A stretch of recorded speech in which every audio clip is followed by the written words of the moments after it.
My name is Satish Sharma. I have been in grammar teaching profession for more than 35 years.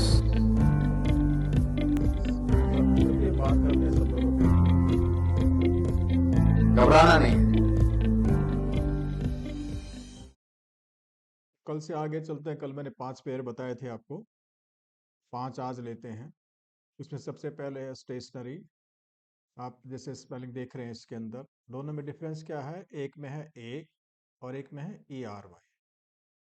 जो पहले वाला आप देख रहे हैं ये एडजेक्टिव है। इसका मतलब होता है, आप देखिए जैसे नॉट मूविंग यानी इमूवेबल। एग्जाम्पल के तौर पर आप लेंगे the car was stationary at the traffic light, यानी खड़ी होना, मूव नहीं करना।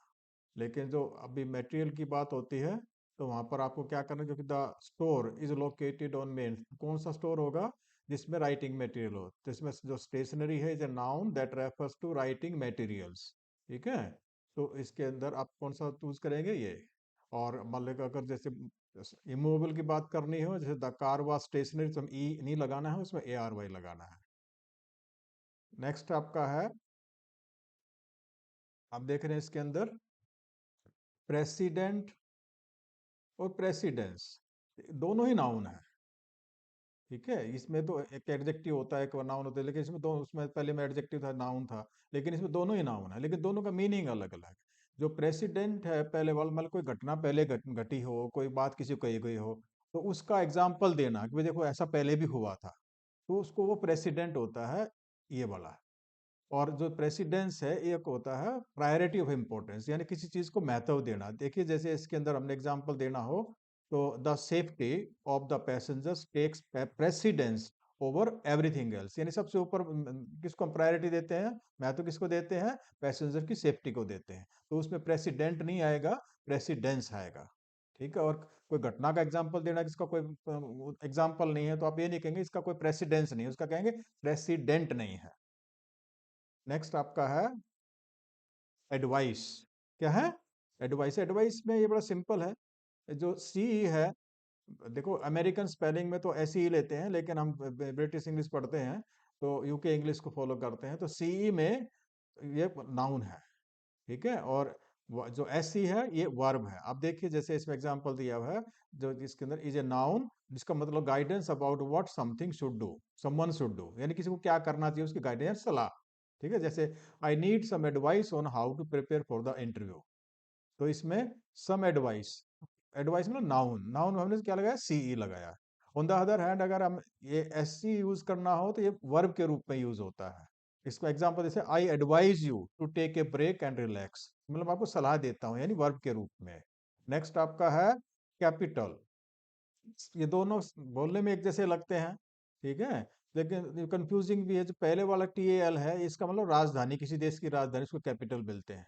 और कहीं पर किसी को जब कोई लेजिस्लेचर है, उसकी जो बिल्डिंग वगैरह होती है, जो लेजिस्लेचर को बोलते हैं, जैसे इसमें देखिए example. On the other hand, capital is a noun that refers to a building where legislative body convenes, जहां पर जैसे कहीं पर पार्लियामेंट होती है, कहीं कहीं पर व्हाइट हाउस है, पार्लियामेंट, उसमें किसी देश की किसी राज्य का कोई अगर जैसे कोई भवन हो जिसके अंदर वहां पर वहां की लेजिस्लेचर बैठती हो, तो उसको वो उसकी स्पेलिंग क्या होगी? TOL। तो यहाँ पर आप देखिए इसके अंदर क्या है, the capital building is located downtown, तो इसका मतलब क्या है? सरकार वाली बात हो रही है, तो ये आएगा इसके अंदर। ये कैपिटल राजधानी के लिए आता है। लास्ट वर्ड है आज का फार्दर और फर्दर। दोनों का मतलब होता है आगे, लेकिन इस फार्दर का मतलब होता है आगे, मतलब डिस्टेंस में आगे, और इसका मतलब फार्दर में आगे का एक्शन। जैसे देखिए इसके अंदर फार्दर, इसमें देख इज एन एडजेक्टिव और adverb that refers to a physical distance. ठीक है, for example the story is farther away, not further away than I thought, तो इसमें क्या आएगा? ये लगाएंगे। और ऑन द अदर हैंड अगर हम फर्दर यूज करना हो तो इज एन, ये क्या है? एडजेक्टिव है, ये भी एडवर्ब है और वर्ब के रूप में भी यूज होता है, लेकिन इसका मतलब होता है एक्सटेंशन ऑफ टाइम, डिग्री और action. For example, I need to study further, not farther, further to pass the exam, मुझे और आगे पढ़ना है, और आगे पढ़ाई करना, एक्शन और आगे करना है। ठीक है, तो ये था आज आपका 5 पेयर ऑफ वर्ड्स। तो अगर आपको पसंद आता तो वीडियो लाइक करिए, शेयर करिए, बहुत इंपॉर्टेंट चीज़ें हैं, ये डेली रहेगी क्लास। तो आप इसको हमें मोटिवेट करिए ठीक है, और बताइए, कमेंट करिए अगर आप कुछ कोई और कुछ कोई आप वर्ड सजेस्ट करते हैं, कोई कंफ्यूजन है, ठीक है, तो वो भी आप कमेंट करके बताइए, उसको भी हम लेंगे, आपका आंसर करेंगे। Thank you very much.